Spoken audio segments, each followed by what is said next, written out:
So how much fun I had on 543? Well, I had lots of fun on level 3. I would not exactly consider it fun on level 5 and 4. It was a lot of work, a lot of very good insights and really, really important work, but I would not call it really fun. But level 3 definitely is lots of fun.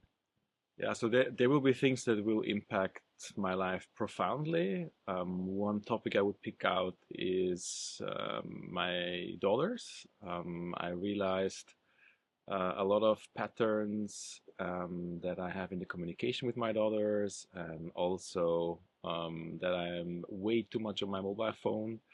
That was very brutal but very good feedback. So I will be much more present with my daughters. That's a really, really big one.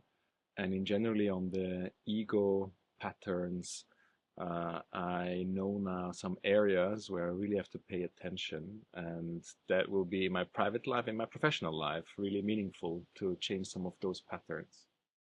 So one highlight definitely was the ego court on level 5 to actually receive very good but brutal feedback from many of my friends and families and coworkers. That was a very deep impact that this will have on my life. I'm absolutely sure about that. So that definitely stands out. So level 5, 4, 3 definitely is not for everybody. I think you need to have a good level of experience in working on yourself. That is very triggering to hear all the feedback and to go through these processes, especially level 5. I think level 4 is an interesting for everybody actually.